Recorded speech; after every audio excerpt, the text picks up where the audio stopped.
We're going to be replacing that guy right there with our Android system. We're going to not spend too much time on this because most of these are pretty universal, but just wanted to go over on this specific car. This is a 2000 Buick Regal GS with a Monsoon sound system, so it has a factory amp, some other things. I'm running this Metra 702001 part number adapter. It looks like this. It's going to come with pretty universal colors. These are all your speaker side. These are your power key on antenna illumination. I wanted to show you that this kind of goes over the standard colors for most audio equipment. This is designed to not necessarily match the colors on the car, but to match the colors on the stereo harness. So I like to use non-insulated crimp connections with a set of crimpers that has a nice dimple type crimp on them, and then followed up with some adhesive lined heat shrink. So that's what the torch is for. Essentially, as you can see, a lot of these colors look the same, so they make this pretty universal. So, you know, yellow to yellow, red to red, blue to blue, orange to orange. You can see if you look real close, your accessory ignition red, your constant,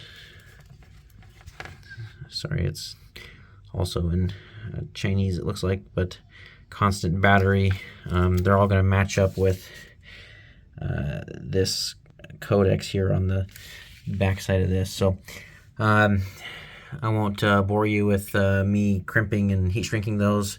Pretty self-explanatory. You pull these back, you put them in there, you crimp them, put some heat shrink on it before you crimp both ends so you don't get stuck. Shrink it down. It protects the insulator a lot cleaner than the pre-insulated with the big plastic deals that just get all deformed. This will make for a cleaner install, won't take up as much room, more flexible, etc. So we'll get that all attached. There's a few wires in here that maybe at least one, the steering wheel controls, that is not built into this or pinned into this. We'll end up running that wire separate once we're in the car. So we'll go from there. All right, I wanted to show you this here. We're in progress. We've got these going pretty nice. That you can see that the heat shrink has some adhesive coming out of the back there. I just wanted to show you this real quick. So on the stereo side, these wires are real thin coming out of the sheathing.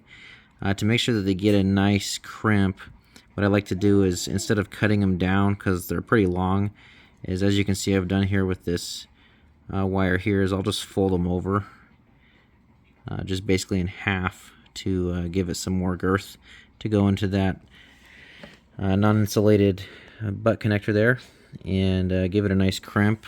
And then as you can see here on this end, we've got the heat shrink already threaded, so that as we're going, we can do it, slide this back over, and melt it down. So we're getting this wired up. On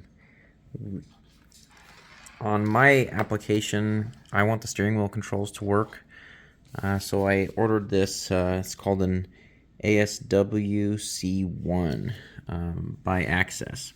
So this is a steering wheel control box. Basically, what we're going to do is, different applications use different wires. The instructions for this for my car say that I only need this one, green and yellow. So basically what we're going to do is we're going to wire this in along the way here to accessory power, chassis ground, and then this one will actually tie in on the vehicle side to the I think that's number 6 or number 7 pin. It's a purple wire coming from the vehicle that sends those signals. So that signal will go into this box. This box will then translate out through this coax, or sorry, not coax, this headphone style jack here. That will actually plug right into this provision that's already built in to this harness that goes to the radio side. So pretty neat. Pretty neat little system. And then on the head unit itself, it has controls, settings, so you can actually set any of those buttons to do whatever you'd really like. Obviously, the most common thing is to make them do what they say, the volume and things like that, but it is customizable. So if you had something else in mind, it could control a different portion of the radio. I am also installing a backup camera, so as far as the ground and the accessory wire, the backup camera also needs those, so I'm not going to hook those up just yet.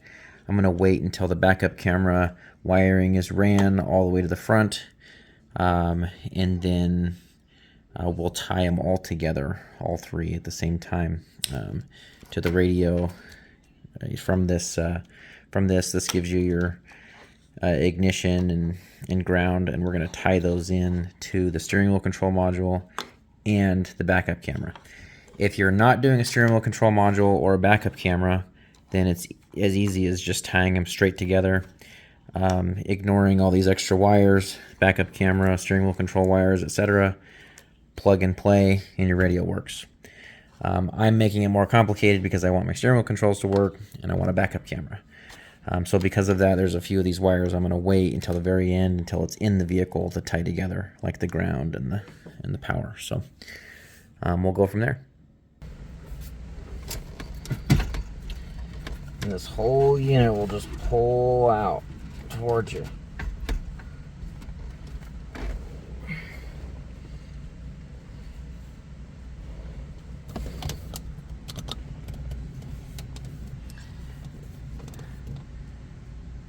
Then we can get behind here.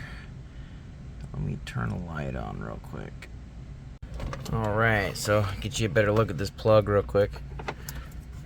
So that clips on the bottom side, so you just reach through there and give it a squeeze and it will slide right out. And then the antenna just pops right out as well. So next piece, we're going to take our jumper that we made. Zoom out a little bit. If you remember, we made this jumper.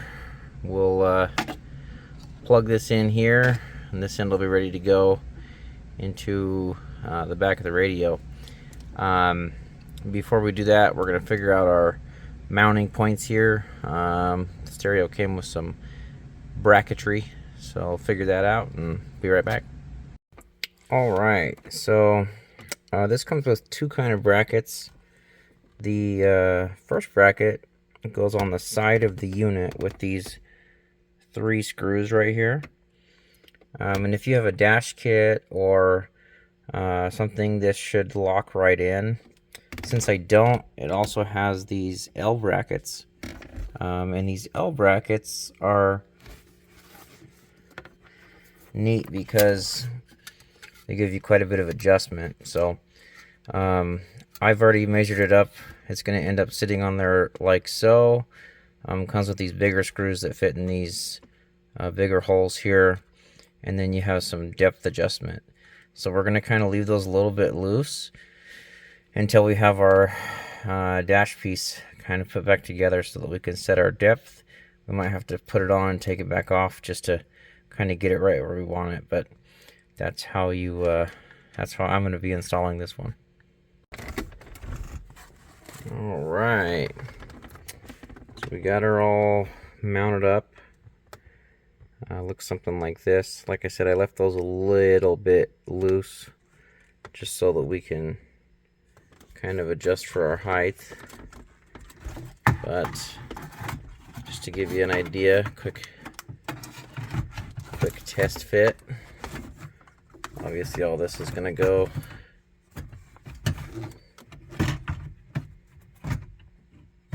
in the back, but should mount up something just like that and be pretty dang close.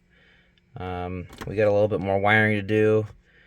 We're gonna work on the steering wheel controls next. It looks like we're gonna be flip this over, and there's a purplish wire right there that my thumb's on. Looks like it goes into slot number 7 back here. And as you can see, that's not a slot that is used here. It's a part of this top row, so we're gonna have to dig that wire out, cut it, and splice it in with a piece of wire. I'm gonna leave myself plenty of room, so I'm probably gonna cut it back here. So in the future, if I ever put this back, I can just splice it back together and put the old radio back in. Alright, so we're gonna run our microphone up here. It's got a little sticky tab. I'm gonna stick it to the A-pillar here. To get this A-pillar off, all you gotta do is pull this down, and it's literally just pop clip. So I just pulled it back enough. It's not completely out. I probably could pull it out, but I was able to just kind of fish that wire down, use this opening here to tuck it over, grabbed it behind the gauge cluster here, and just ran it over here out this hole, so it'll be ready for us when we install. So just like that. Hopefully you can see that. It's stuck on there. The wire tucked. A-pillar's back in. Looks nice. All routed back in here, ready to go. So next up, we're going to install this GPS antenna. This thing needs to have a clear line of sight.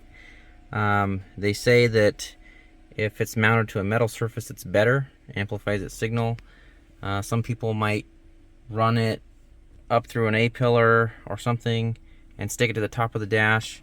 I don't like things sticking on top of the dash. On this car, right behind here, there's a metal, you can see that metal deal back there. I'm gonna mount it right there. It's still gonna have clear line of sight through the dashboard, through the windshield, and it's gonna cut down install time quite a bit. So I'm gonna stick that there, and then that's the last piece of our puzzle. We can wire up the rest. All right, you can see it mounted back there, if I can get to focus. Stuck it right to that metal frame for the dash back there. Coiled up the excess. There's going to be a lot of that going on. I'm going to clean a lot of this up. There's quite a bit of room behind here because the head unit's so small, so I'll probably secure this here and just kind of clean up these wires after we're done splicing everything in and I'm hooking everything up. So alright, so we got ourselves a little rat's nest here. But everything is ran and hooked up. So as you can see here, we've got our steering wheel controls coming out of our steering wheel control box. That box is wired up. This green and yellow wire is attached here to I extended it. This is black here, but it comes off of this purple wire from the number 6 pin, I believe, on the back of the big plug. And then we have power, so ignition on power. See here, coming from our connector. And we have stereo ignition power, camera ignition power, and steering wheel controller box ignition power. And then the same thing with the ground. Let's find it real quick. Oh, it's right here in my hand.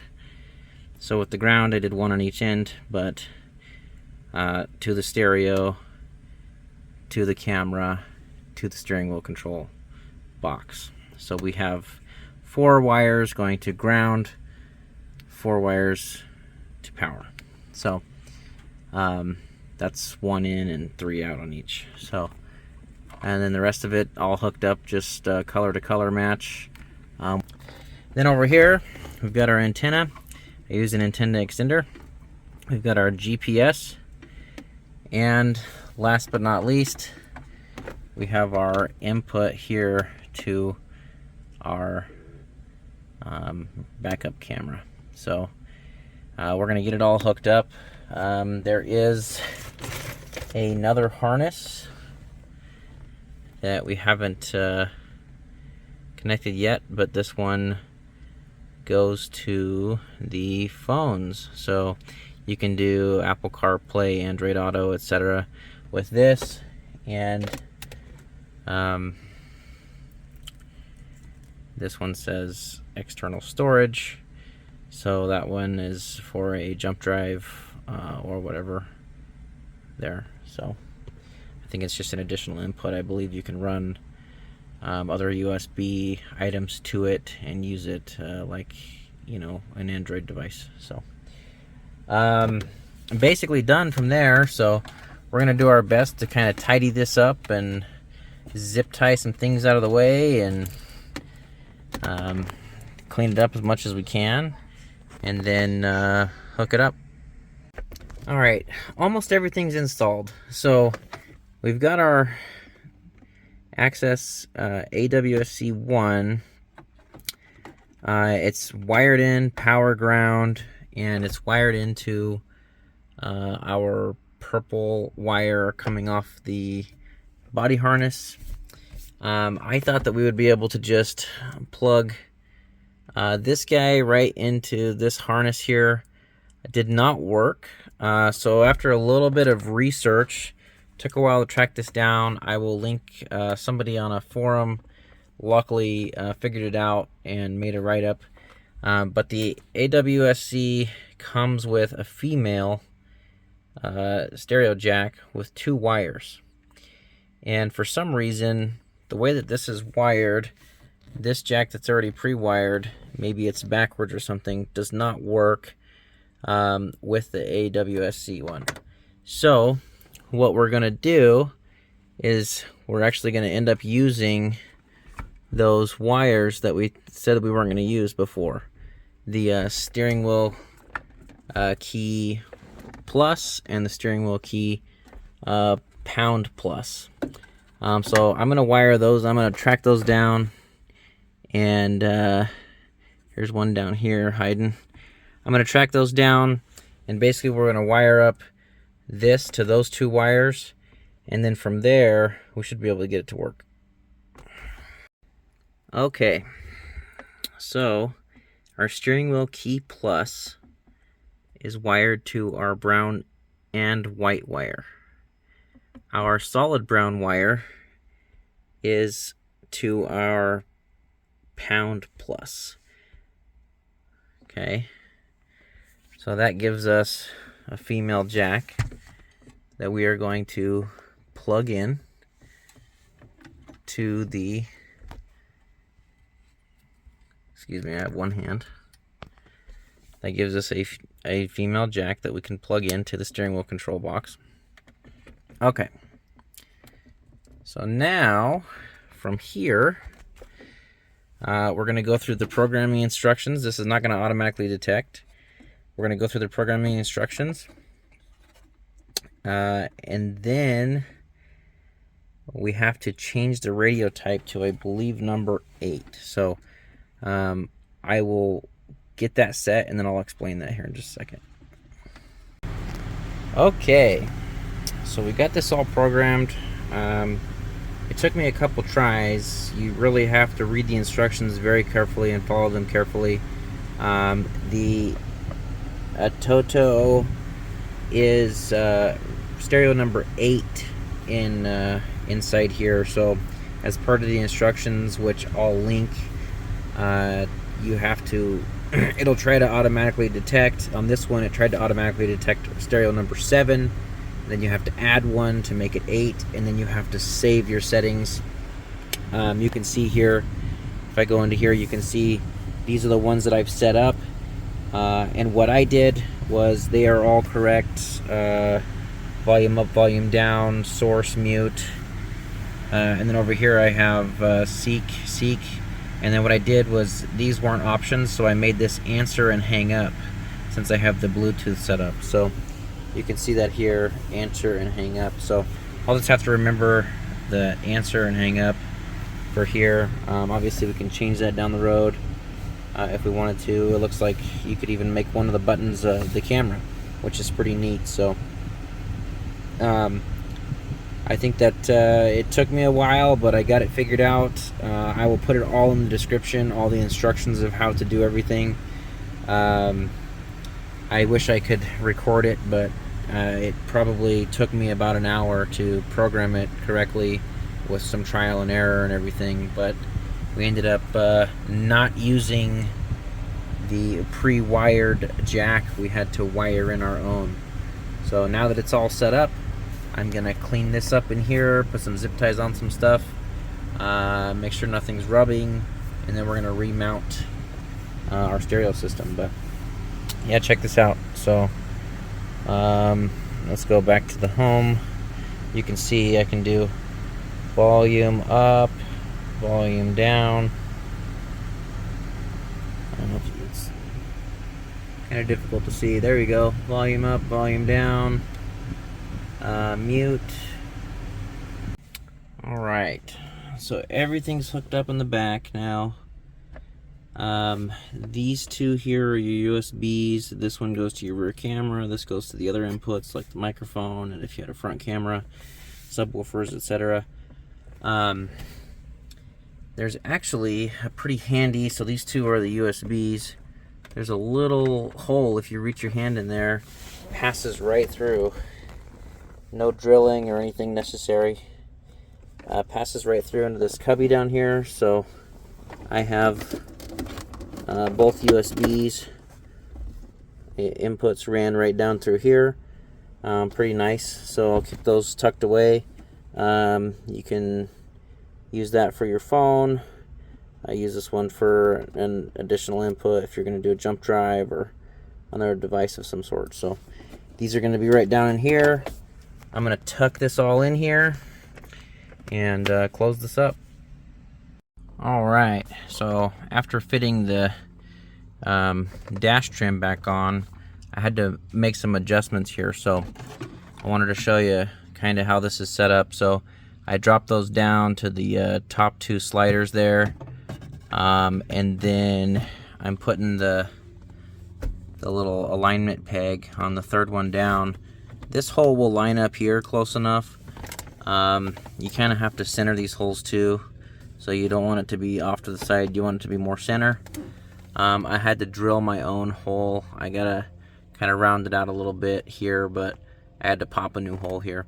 Having a official dash kit that fits this vehicle would have probably made this a lot simpler, but this does work if this is your only option. So yeah, I slide those down a little bit, and then these are basically flush with the back of the plastic. That's about perfect for the alignment here. So I got those slid back to the back of the plastic.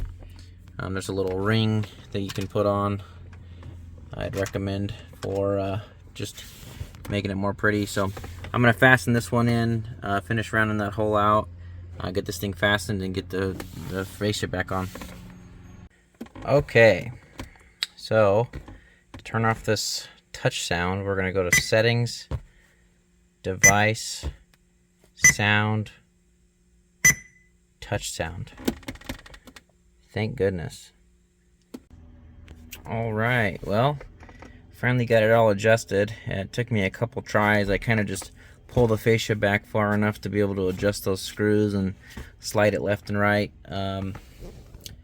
Got it in there pretty centered. I think it's going to look pretty good. So obviously if you look real close, there's little gaps and stuff because I don't have an official dash kit, but I'm not too worried about it. This isn't a show car by any means, but if you want it to look perfect, then by all means buy a dash install kit for a double din, and it should work out a little bit better for you. I used what came with the radio. So anyways, yeah, it turned out good. I like the fitment and everything, so pretty excited about it. I think it's gonna turn out really nice, having that backup camera. and having this, just generally having an Android head unit in here. So yeah, that's it. I am still waiting on my gauge cluster to come back from the gauge cluster repair guy, so I don't have that in yet. So I'm not going to button everything back up, but yeah, you don't need to remove this. The gauge cluster guy pulled this off when he pulled my dash. Didn't need to come off; it can stay on. But yeah, basically it's pretty straightforward. Just put it back on, and then put all your panels back on. Your knee panel needs to go back on, and then you're done. So thanks for watching. If this helped you, please like and subscribe. It helps me out a ton, helps me to be able to keep making content like this. So everything worked out really well with this install. It was a little bit time consuming running the camera from the back to the front. That was probably the hardest part. The rest of it was pretty straightforward. So thanks again.